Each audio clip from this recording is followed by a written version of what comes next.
আচ্ছা, তোমাদের কার কার বাঁধাকপির বড়া খেতে ভালো লাগে? আমার কিন্তু দারুণ লাগে। আর এখন যেহেতু শীতটা প্রায় শেষের দিকে, তাই বাঁধাকপিটাও কিন্তু শেষের দিকে। তো আর কি, বড়া খাওয়ার লোভে ঝটপট করে বানিয়ে ফেললাম বাঁধাকপির বড়া। তো চলো তোমাদের সাথে রেসিপিটা একটু শেয়ার করা যাক। ভিডিওটা স্টার্ট করার আগে বলো যে তোমরা কেমন আছো। আমি তো বেশ ভালোই আছি।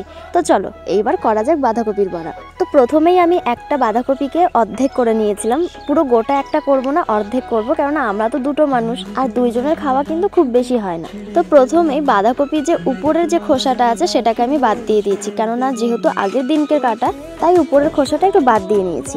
কিন্তু উপরের খোসাটা বাদ দেওয়ার পরে ভিতরে বাঁধাকপিটা যে কত সুন্দর লাগছে, দেখো কত সুন্দর একটা কালার, তাই না? আমার তো বেশ দারুণ লাগছে, মানে কি বলবো, মনে হচ্ছে এখনই খেয়ে নিই। এইদিকে দেখো, আমাদের খাওয়ার কথা শুনে একটা কাঠপিঁপড়েও খাবার খেতে চলে এসেছে, মানে বাঁধাকপি খেতে চলে এসেছে। তো আর কি, ওকে খেতে দিলে তো আর আমি খেতে পারবো না, তাই ওকে এখন এখান থেকে সরিয়ে দেবো। দেখো, ওকে তো সরিয়ে দিয়েছি, এরপরে পালা হলো বাঁধাকপিগুলোকে একদম ঝুড়ি ঝুড়ি ভাবে কাটার। তো চলো কাটা যাক। দেখো, বলতে বলতে কিন্তু আমি একদম কেটেও ফেলেছি, আর কত সুন্দর কাটা হয়েছে জানো।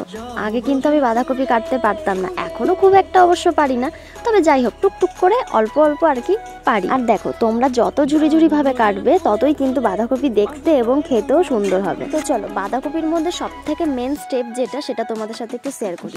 সবার প্রথমে এখানে 1 চামচ মতো নুন নিতে হবে এবং সেই নুনটা বাঁধাকপির উপরে ছড়িয়ে দিতে হবে, এবং ছড়িয়ে দেওয়ার পরে বাঁধাকপি আর নুনটা খুব সুন্দরভাবে মিক্স করতে হবে। শুধুমাত্র আলতোভাবে মিক্স করলে হবে না, গায়ের যত জোর আছে সমস্ত জোর দিয়ে বাঁধাকপিটা বেশ সুন্দরভাবে চটকাতে হবে। আর চটকিয়ে চটকিয়ে এই বাঁধাকপি থেকে যত জল আছে সব প্রায় জলটাই বার করতে হবে। আর এদিকে দেখো, বাঁধাকপিটাকে আমি এতটা পরিমাণে গায়ের প্রেশার দিয়ে আর কি চটকিয়েছি যে যত প্রায় জল আছে সবই জল বেরিয়ে গেছে।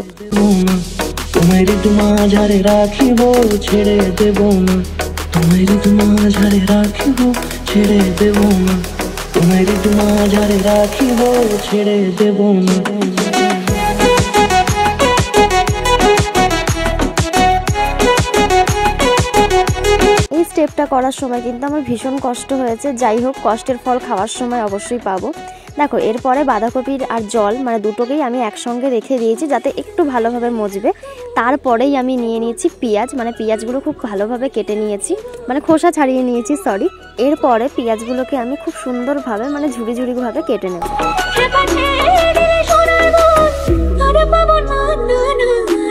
এখানে আমার পেঁয়াজগুলো কাটা হয়ে গেছে। এরপরে আমি দেব লঙ্কা। লঙ্কা এখানে আমি 3খানা দিয়েছি, কারণ আমি ঝাল একটু কমই খাই। তোমরা যদি ঝাল বেশি খাও তাহলে বেশি করে দিতে পারো। এরপরে দেখো, বাঁধাকপিটা যে আমি রেখে দিয়েছিলাম জল সমেত, সেটা থেকে আমি সমস্ত জল বার করে দিচ্ছি, মানে একদম চিপে চিপে জলগুলো বার করতে হবে যাতে সমস্ত জল বেরিয়ে যায়, কেননা জল যদি থাকে খুব একটা টেস্ট হয় না। আর জলগুলো যত বার করা যাবে ততই ভালো আর কি।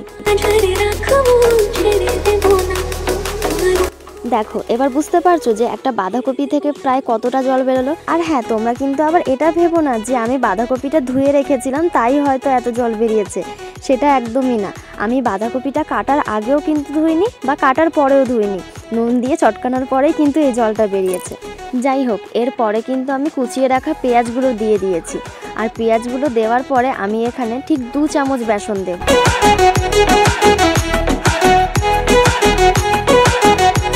দেখো, এরপরে আমি দিয়ে দেবো 3 চামচ চালের গুঁড়ো। আর হ্যাঁ, চালের গুঁড়ো দিলে কিন্তু বড়াটা বেশ মচমচে হবে আর খেতেও কিন্তু ভীষণ টেস্টি হবে। আর তোমরা কারা কারা বড়ার মধ্যে চালের গুঁড়ো মেশাও অবশ্যই কিন্তু কমেন্টে জানিও। চলো, এরপরে আমি দিয়ে দিচ্ছি হলুদ।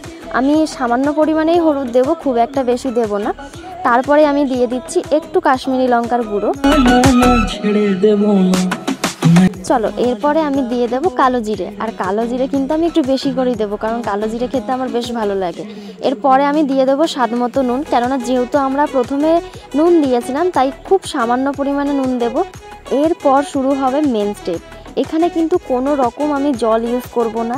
এখানে আমি আবারও সেই আগের মতো খুব ভালোভাবে প্রেশার দিয়ে জিনিসটাকে মিক্স করতে হবে, কারণ এখানে যদি আমি জল দিই জিনিসটা অনেকটা পাতলা হয়ে যাবে কেননা পেঁয়াজ থেকে একটা জল বেরোয়। আমি একদম খুব প্রেশার দিয়ে আর কি যেহেতু এটাকে মিক্স করছি, তাই পেঁয়াজ থেকে একটা জল বেরোবে, সেটা দিয়েই কিন্তু এই জিনিসটা খুব ভালোভাবে তৈরি হবে, কোনো জল ইউজ না করেই। দেখো তোমরা দেখতেই পাচ্ছ এখানে কিন্তু খুব ভালোভাবে আমি এটাকে মিক্স করেছি, এবং মিক্স করার পরে দেখো খুব ভালোভাবে হয়ে গেছে। জল ছাড়া কিন্তু তোমরা করে দেখবে খুব সুন্দর হবে, কেননা জল দিলে কিন্তু খুব একটা টেস্ট পাওয়া যায় না, জল ছাড়া কিন্তু বেশ দারুণ একটা টেস্ট পাওয়া যায়। চলো সবটা যেহেতু প্রায় কমপ্লিট, তাই কড়াইয়ের মধ্যে তেল গরম করতে দিয়ে দিয়েছি, এবং বড়াগুলোকে খুব সুন্দর একটা সাইজ দিয়ে আমি তেলের মধ্যে ছেড়ে দিচ্ছি, এবং খুব ভালোভাবে সবকটা বড়া আমি ভেজে নিচ্ছি। ভাজার পরে কিন্তু দেখাবো কেমন হয় দেখতে।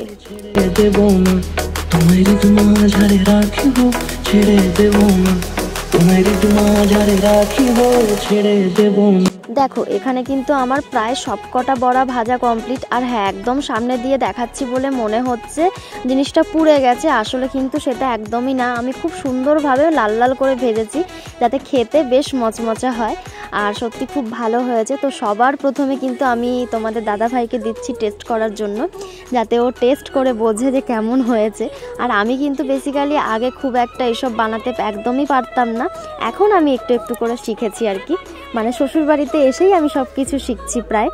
যাই হোক, খেয়ে বলছে তো বেশ ভালো হয়েছে। চলো এরপরে আমি খেয়ে দেখি যে জিনিসটা কেমন হয়েছে।